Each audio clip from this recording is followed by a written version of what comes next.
చైతన్య రథం వీక్షకులకు అభిమానులకు స్వాగతం, నమస్కారం. జనవరి 1983 23వ తేదీన పుట్టిన నారా లోకేష్ ఈ 23కి 43 సంవత్సరాలు కంప్లీట్ చేసుకోవడం జరుగుతుంది.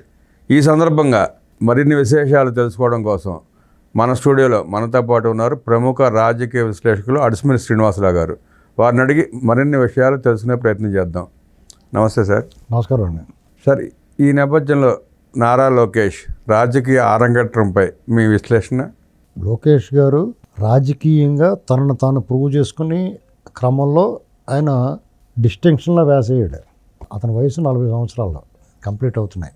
41, 42లోకి అడుగు పెడతాయి. 83లో పుట్టాడు ఆయన. 83 అండి. 83 అంటే 42లోకి వస్తున్నాడు. ఇప్పుడు అతని ముందున్న టాస్క్ ఏంటి తెలుసా మీకు? యాక్చువల్గా అతని ముందు సవాళ్ళు, మీరు కానీ నేను కానీ ఇంకోళ్ళు కానీ రాజకీయాల్లో ఎవరినో ఇంకో నాయకుడు ఎవరినో వచ్చినా వాళ్ళకి ఒకటే లక్ష్యం ఉంటుంది, వాళ్ళ సక్సెస్. వాళ్ళకి ఎవరితో పోటీ ఉండదు, పరుగుల పందాలు పోటీ ఉండదు కదా. ఇప్పుడు హై స్కూల్లో పరుగుల పందాలు పెట్టారనుకోండి, వరుసగా కూర్చోబెట్టి 1, 2, 3 అనగానే పరిగెడేస్తారు. ఈయనకి అలా కాదు. ఈయన రాజకీయ రేస్లో ఎన్టీ రామారావు గారు ఉన్నాడు అక్కడ, వాళ్ళ తాతయ్య గారు. ఆయన విశ్వవిఖ్యాత నట సార్వభౌముడిగా సినిమా జీవితంలో నెంబర్ 1 స్థానంలో ఉన్నాడు.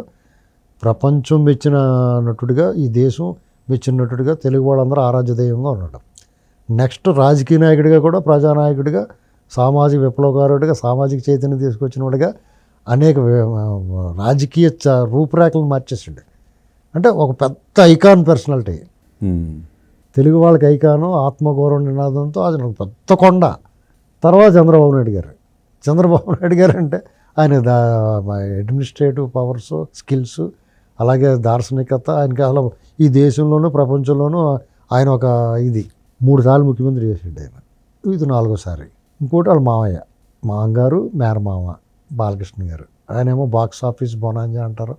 అలాగే ఆయన ఇటీవల కాలంలో ఆయన వరుస హిట్లతో ఆయన ఓ రేంజ్లో ఉన్నాడు బాలకృష్ణ గారు. ఎంతమందిని మరిపించి ఇతను ప్రూవ్ చేసుకోవాలా, ముగ్గురిని మరిపించాలా. ఇప్పుడు ఈ టాస్క్ అలాంటిది అన్నమాట. మిగతా వాళ్ళు ఎవరికి ఆ టాస్క్ లేదు. చూసారా మీరు? వీళ్ళందరినీ దాటుకుని ఇదిగో లోకేష్ నాయకుడు, లీడర్ అనిపించుకోవాలంటే ఎంత కష్టం ఉంటుందండి. ఇది చాలామంది తెలుగు ఇష్టమని మాడుతున్నారు. ఎందుకంటే ఆయన 2009లో ఈ నగదు బదిలీ అనేటువంటి ఇప్పుడు ఇవాళ బ్యాంక్ అకౌంట్లు వేసేస్తున్నారు చూసారా? ఇదంతా 2009లో వాళ్ళ ప్రధాన హామీ, ఎన్నికల హామీ నగదు బదిలీ. పెద్ద విచిత్రంగా చెప్పుకునేవారు. ఆ మేనిఫెస్టోలో సపోర్ట్ తానే రూపొందించాడు. అది చదువుకున్నాడు. చదువుకుని వెంటనే ఆ వానాకాలం చదువుగా స్టాన్ఫోర్డ్లో చదువుకుంటే శుభ్రంగా మాయించి చదువుకున్నాడు. ఏదైనా కంపెనీ సీఈఓ వాళ్ళు వ్యాపారాలు ఉండుంటే ఇప్పుడు నెంబర్ 1 అయిపోయి ఉండదు ఏంటండి. తర్వాత ఉద్యోగం చేసేది వరల్డ్ బ్యాంకులో. ఇప్పుడు ఉద్యోగం చేస్తాం వల్ల ఏంటంటే ఒక ఎక్స్పీరియన్స్ వస్తుంది. అంటే నువ్వు ఎప్పుడు యజమానిగా కాకుండా నీ పైన యజమానులుగా ఉంటే కూడా అసలు నీకు పరిస్థితి ఎలా ఉంటుందో అర్థమవుద్ది. తర్వాత ఆయన రాజకీయంగా వాళ్ళ నాన్నగారికి తోడుగా నిలబడ్డాడు, పార్టీకి తోడుగా నిలబడ్డాడు. 2009లోనే ఈ మేనిఫెస్టో విషయంలో ఇతని పాత్ర ఉంది. దురదృష్టవశాత్తు ఆ ఎన్నికల్లో గెలవలేకపోయారు, రకరకాల కారణాలు. అప్పుడే ఎస్టాబ్లిష్ అయిపోయేవాడు. తర్వాత 2014 వరకు ఈయన పార్టీ కార్యకర్తలందరూ చేయటం, కార్యకర్తలు ఇన్సూరెన్స్ చేయడం, రకరకాల తర్వాత 14 నుంచి 19 వరకు ఆయన చేసిన ఆయనకి ఎమ్మెల్సీ ఇచ్చారు, తర్వాత మంత్రి ఇచ్చారు. ఆయన శాఖలో అవార్డులు, రివార్డులు పొందాడు ఆయన. అవునండి. ఏంటండి మరి ఎక్కడ వేలు పెట్టాలి, పెట్టుబడుల విషయంలో కానీ, వొకాబులరీ కానీ, ఇతరులతో మాట్లాడతాం కానీ. ఇప్పుడు అనవసరంగా ట్రోలింగ్ చేశారు వీళ్ళంతా. ఇవాళ 4 కరుచుకుంటున్నారు అందరూ. ట్రోలింగ్ అంటే సార్ ఇక్కడ అసమర్థుడైన జగన్ రెడ్డికి పోటీ వస్తాడని భయంతో వాళ్ళు ట్రోల్ చేయడం తప్ప వాస్తవంగా జగన్ రెడ్డికి, నారా లోకేష్కి నక్కకి నాగలోకానికి ఉన్నంత తేడా. మీకు రూపురేఖ లావణ్యాల్లో కూడా లోకేష్ చాలా బాగుంటాడు వాళ్ళ ముందు. అవును. ఇప్పుడు తనను తాను మార్చుకున్నాడు. అతన్ని ఎలాంటి ట్రోల్ చేసి కించపరిచేలా మాట్లాడినా, తన బాడీ షేమింగ్ చేసినా అన్నీ మార్చుకుని ఒక రకంగా చెప్పాలంటే నేను ఎన్ని చెప్పినట్లు ఎన్ని అధిగమించుకుంటా తనను తాను ప్రూవ్ చేసుకునే విషయంలో అతను హేళన చెక్కిన శిల్పం అంటారు. అంటే ఒక రకంగా ఈయన కించపరిచి ఆయన ఒక తయారు చేశారు. వీళ్ళే రాడు తెలిపాడు. అసలు ఆ కళ్ళలో ఫైర్ చూడండి ఒకసారి. అంటే ఇది పొగడ్త కింద అనిపిస్తుంది. అది చూస్తే యూత్కి ఒక రకంగా గూస్ బంప్స్ వచ్చి అప్పట్లో. మొన్న ఇప్పుడు 19 నుంచి 24 మధ్యలో ఎవడండి పోరాడింది పార్టీ తరపుని?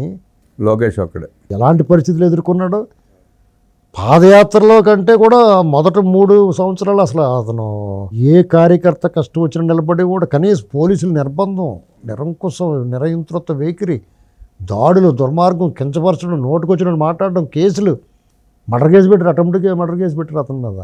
కార్యకర్తల అరెస్టులు, పాదయాత్ర అప్పుడైతే అడుగడుగున ఆటంకాలే. అవును. మీకు మైక్ లాక్కున్నారు, పీట లాక్కున్నారు, వేదిక లేకుండా చేశారు. ఆయన చేసిన పని ఏంటి తెలుసా? అంతవరకు తెలుగుదేశం వాళ్ళు చెప్పుకోలేని అన్నీ కూడా మేమేం చేసామని చూపించాడు. ఒకసారి పాదయాత్రలో తనను తాను ప్రూవ్ చేసుకున్న దానికి, అంతకుముందు 3 సంవత్సరాలు పనిచేసిన దానికి ఫలితం కనపడింది. అప్పుడు జనాల ఆదరణ, యూత్తో కనెక్ట్ అయ్యాడు, వృత్తి వ్యాపారాలతో కనెక్ట్ అయ్యాడు, చదువుకున్న వాళ్ళతో కనెక్ట్ అయ్యాడు, ముఖ్యంగా మహిళలతో కనెక్ట్ అయ్యాడు. వాళ్ళ నాన్నగారు చేసిన పనులు చూపించడం ద్వారా తను ఏం చేస్తాడో చెప్పి కన్విన్స్ చేసి కూడా ఎదటోళ్ళు ఏదైనా సమస్య చెప్తే అప్పటికప్పుడు. అవునండి. లెంగ్తీ కూర్చునని అంటే ఇలాంటివి ఏమని కూడా కాదు. ఇప్పుడు నేషనల్ మీడియా ఒకసారి అర్ణబ్ గోస్వామి అంటాడు, మీ ఇద్దరికి ఒకసారి చెయ్యి పెట్టు, ఏముంది, బ్రింగ్ ఇట్ ఆన్ అని చెప్తాడు. అలాగా వాళ్ళ తాతయ్య గారిని మరిపించాడు. జనాదరణలో పెనమలూరులో చూడండి, తెల్లగట్ట 3 దాకా పాదయాత్ర సాగింది. అవునండి.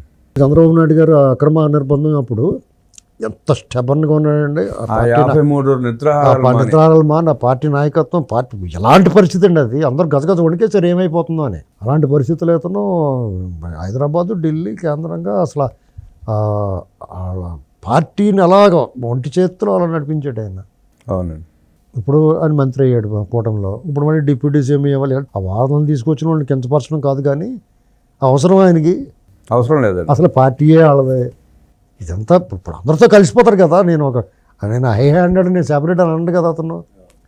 ఇప్పుడు వాళ్ళు ఎవరో చిన్న బిడ్డకి ఒంట్లో బాగాలేదని వైసీపీ వాళ్ళు పెడితే కూడా స్పందించాడు. తను ఆ అకౌంట్ ద్వారా అనేక రకాలుగా బాడీ షేమ్ చేసింది నారా లోకేష్. అవును, ఆ అమ్మాయి మన ఇలా కక్షాదింపు అనేటువంటిది. ఇప్పుడు రాజకీయాలు వేరు, అవతల కష్టంలో ఉన్నప్పుడు ఇలాంటి విషయంలో లోకేష్ నెంబర్ 1 అండి. వాస్తవం. అక్కడ చిత్తూరులో కూడా ఎవరో ఇప్పుడు అధికారంలో ఉన్నా లేకపోయినా సరే, ఇప్పుడు అధికారంలో ఉన్నాడు కాబట్టి స్పందించాడు అనుకుంటున్నాను, అధికారంలో లేనప్పుడు స్పందించాడు. చిత్తూరులో కుర్రాడు సైకిల్ ఆటో తోలుతాడని తెలితే అసలు వాళ్ళు మొత్తం బాధ్యత తీసుకున్నాడు. ఇలాగే 1-2 కాదు, ఇప్పుడు వందలాది ఇష్యూస్ ఉన్నాయి. ఎవరన్నా ప్రజాదర్బార్లో కలిసి వాళ్ళ సమస్య ఉందని చెప్పి ఇమ్మీడియట్ సాల్వ్. పాదయాత్ర అప్పటికప్పుడు ఇన్స్టెంట్గా టీడీపీ వాళ్ళు అందరూ అంతే, చంద్రబాబు గారైనా, లోకేష్ అన్న, బాలకృష్ణ గారు, ఇలాంటి వాళ్ళు ఎన్టీఆర్ ట్రస్ట్ ద్వారా వాళ్ళు ఇన్స్టెంట్గా జస్టిస్, వాళ్ళ న్యాయం, సహాయం సత్వరం అందిస్తారు. ఈ జగన్మోహన్ రెడ్డి పావుల ఇవ్వడు కానీ, జేబుల నుంచి పులిహార పొట్టలం ఇవ్వడు కానీ, వీళ్ళు ఊరికే చెప్పుకుంటారు. వీళ్ళందరూ ఏంటంటే ఎదటోళ్ళ మీద బురద జల్లి, ఎదటోళ్ళని కించపరిచి, వాళ్ళు మేము గొప్పవాళ్ళం అని చెప్పుకుంటాం వేరు, ఎదటోళ్ళు కించపరిచి, ఎదటోళ్ళు చిన్న గీత ముందు పెద్ద గీతలాగా మాకన్నా చెడ్డోళ్ళని చెప్పడం ద్వారా వాళ్ళు నిలబడి. రాజశేఖర్ దగ్గర నుంచి ఉందండి ఈ జబ్బు. ఏంటంటే చంద్రబాబు నాయుడు గారిని ఏం చేయాలి తెలవక ఆయన వ్యవసాయం దండగా అన్నాడు, ఇలాంటి మాటలు. 2 ఎకరాల నుంచి 2,000 కోట్లు, మరి నీకు ఎన్ని వేల కోట్లు వచ్చినాయి ఏంటండి, అది వాటర్ 1000 రూపాయలు వాటర్ తాగాడని, ఇలాంటివన్నీ. వీళ్ళు కేసులు పెట్టక ఇప్పుడు కేసు పెట్టి తిరుగుతున్నాడా, వీళ్ళు టిఫిన్ల గురించి వాటి గురించి కేసు పెడితే దాన్ని తిరుగుతున్నారు. ఇప్పుడు వదలలే చూసారా, పని కట్టుకుని వెళ్తున్నాడు, వాయిదాకి వెళ్తున్నాడు. మరి జగన్మోహన్ రెడ్డి ఎందుకు వెళ్ళడం సాక్ష్యానికి? కనీసం తన మీద కోడికత్తి కేసులు సాక్ష్యాన్ని కూడా వెళ్ళదు. లోకేష్తో పోల్చుకోదగిన వ్యక్తిగా జగన్మోహన్ రెడ్డి దొంగోడండి. జగన్మోహన్ రెడ్డి లోకేష్ దొర ఆ స్థాయి కూడా కాదు, ఆ స్థాయే కాదు. ఇప్పుడు ఏంటంటే అనవసరంగా కొంతమందికి ఒక్కొక్కసారి ఆ పదవులు అనుకోకుండా వచ్చేస్తాయి. ఎప్పుడు ఎద్దెక్కితే కిందంతా కాయగాసిందంటారు. అలాగే జగన్మోహన్ రెడ్డికి ఒళ్ళు బలిచిపోయి కొవ్వెక్కిపోయి మాట్లాడతాడు. వాళ్ళ టీం అంతా అలాగే మాట్లాడతారు. రకరకాల వాళ్ళు. ఇప్పుడు కొంతమందికి అభద్రతా భావం ఉంటుంది. లోకేష్ ఎస్టాబ్లిష్ అయిపోతే మాకేమైనా ఇబ్బంది కలుగుతుందేమో అని ఎవడ పార్టీలో వాళ్ళకి చూసుకోవాలి, అంతేగాని లోకేష్ ఎదుగుతున్నాడని ఇంకోటి ఆడకూడదు. ఆయన చేసే పని విధానంతో పోటీ పడాలి కానీ ఇప్పుడు టీడీపీ ఉందండి, ఆ పార్టీ వాళ్ళు ఇష్టం చేసుకుంటుంది. అతను మంత్రి ఇచ్చింది, లేదా మంత్రి మానేసి పార్టీ పగ్గాలు ఇవ్వచ్చు. ఇలాంటి వర్కింగ్ ప్రెసిడెంట్ ఏదైనా చేసుకోవచ్చు. వాళ్ళు ఏమన్నా వాళ్ళ ఇష్టం, వాళ్ళ పార్టీ వాళ్ళు ఇష్టం చేసుకుంటారు. ఆ పార్టీలోకి నచ్చినట్టు మిగతా పార్టీలో మాట్లాడదాం అవట్లేదు. అలాగే వాళ్ళు కూడా ఎదటి పార్టీలని కించపరిచేలాగా ఉండదు చంద్రబాబు గారు వీళ్ళ వైఖరి. చాలా ఇప్పుడు కూటమి ఉంది, బ్రహ్మాండంగా పనిచేస్తుంది. కొంతమందికి పదవులు రాని వాళ్ళకి అసంతృప్తి ఉంటుందండి. వాళ్ళు ఏదో గెలుగుతారు వాళ్ళ ఫోకస్ కోసం. దాని క్యాడర్ కూడా అనిపెట్టుకుని మాకు డిప్యూటీ కావాలా, డిప్యూటీ సీఎం, ఏంటి న్యూసెన్స్. ఇలాంటివన్నీ అతని కీర్తి ప్రతిష్టలకు మచ్చలుగా మిగులుతాయి. అతనికి ఏ లోటు ఉంది? వాళ్ళు నెంబర్ 1. ఇప్పుడు ఇవాళ యూత్ టీం అంతా పెట్టుకున్నాడు పార్టీకి. ఇంకో 30-40 సంవత్సరాలు ఇంకా కొంచెం చూసుకోవాలి. చిన్న చిన్న ఉంటాయి మిస్టేక్స్. ఇంత పెద్ద పార్టీ ఇంత వ్యవహారంలో చిన్న చిన్న మిస్టేక్స్ ఉంటాయి. ఆ మిస్టేక్స్ సరి చేసుకుని పోతూ ఉండాలి. దాని ఏదో పెద్ద నెగిటివ్గా ఫోకస్ చేసి ఏదో పెద్ద బురద జల్దామని ట్రై చేయకూడదు ఎవరన్నా. ఇది పరిస్థితి. ఆయన అయితే నెంబర్ 1. నేనైతే మంచి ఫ్యూచర్ ఉంది. లోకేష్ గారు అయితే reliable leader, aggressive leader, ferocious leader. Chandrababu గారిలో లేని లక్షణాలు కొన్ని అదనంగా ఉన్నాయి అతనిలో. పట్టుదల విపరీతమైన పట్టుదల ఉందండి. అంచేత మనం టీడీపీ యూత్కి అందరికీ కూడా అతను ఉండాల్సినోడు. కార్యకర్తల సంక్షేమం మీద నాకు చెప్తే దాన్ని 40 లక్షల నుంచి 1 కోటి సభ్యత్వాల దగ్గర తీసుకొచ్చిన ఘనత కూడా ఆయనదే. ఇప్పుడు ఎలా ఉంటుందంటే 1 కోటి సభ్యత్వాలు వచ్చినాయి, డెఫినెట్గా ఘనతే. దాన్ని ఇప్పుడు వాళ్ళ దృష్టిలో ఎలా ఉంటుంది, లోకేష్ గారు దానికి సంతృప్తి ఉండదు. ఆయన ఏమనుకుంటాడంటే మనం ఓడిపోయినప్పుడు 23 లక్షలు అయినాయి, అదే ఒరిజినల్ అనుకుంటాడు. ఇప్పుడు ఏంటంటే పార్టీ మారిపోయి పథకాల కోసం గట్ట వచ్చేస్తారు. ఇప్పుడు దాన్ని మనం కూడా పెద్ద ఆయన గొప్పతనం కింద చెప్పకూడదు. అర్థమైంది మీకు? లోకేష్ గారు ఒరిజినల్గా స్ట్రెంగ్త్ ఉన్నవాడు. ఈ సభ్యత్వాలు జారితే ఇతను గొప్పవాడు అని చెప్పడం కాదు. ఒరిజినల్గా అతను టఫ్ ఉన్నవాడు, దిట్టమైనవాడు మనిషి, పట్టుదల కలిగినవాడు, కొంత బుర్ర ఉన్నవాడు, చదువుకున్నవాడు, మంచి చెడ్డ ఆలోచించగలిగినవాడు. ఎలక్షన్ ముందు 20 లక్షల ఉద్యోగ కల్పన నా ధ్యేయం అన్నాడు. ఎలక్షన్ తర్వాత కూడా ప్రతిరోజు 20 లక్షల ఉద్యోగ కల్పనకే పనిచేస్తున్నాడు. మీకు డెఫినెట్గా లోకేష్ అనేటువంటి ఒక లీడరు రేపు ఆంధ్రప్రదేశ్లో చంద్రబాబు నాయుడు గారికి, ఎన్టీ రామారావు గారికి ఎలాగైతే ఒక పేజీ ఉందో తెలుగుదేశం పార్టీ చరిత్రలో, లోకేష్ కూడా ఒక పేజీ ఉంటుంది. ఫుల్ పేజీ ఉంటుంది. మొత్తం పేజీలు రాష్ట్ర చరిత్రలోనే, రాజకీయ చరిత్రలోనే. అది ఊరికనే రాదండి. చంద్రబాబు నాయుడు గారు అబ్బాయి కాబట్టి ఏం రాలేదు. చంద్రబాబు నాయుడు గారు అబ్బాయి కింద అయితే 2009లో వచ్చింది. ఆ అధికారం ఎంతమంది ముఖ్యమంత్రులు కొడుకులు లేరు. వాస్తవం. ఇదిలాగ నిలబడ్డాడంటే ఆ పార్టీ మా పనితీరు. ఇప్పుడు మీరు ఎంత భుజాల మేము మొత్తం ఎవడ మోయగలండి, ఎవడన్నా తనను తాను ప్రూవ్ చేసుకున్నాడు. మీ క్యాడరే స్వపక్షంలోనే విమర్శించారు ఆయన్ని. ఇవాళ క్యాడర్ అందరూ అతను ఓన్ చేసుకున్నారు. నాయుడు గారు అబ్బాయి వల్ల నాయకుడు అయిపోయిన తర్వాత ఇక ఎవడ ఆపలేడు. అనేక విషయాలు మన ప్రేక్షకులకు తెలిసిన అడ్స్మిల్ గారికి ధన్యవాదాలు తెలియజేసుకుంటూ, భవిష్యత్ నాయకుడు నారా లోకేష్ గారికి హృదయపూర్వక జన్మదిన శుభాకాంక్షలు.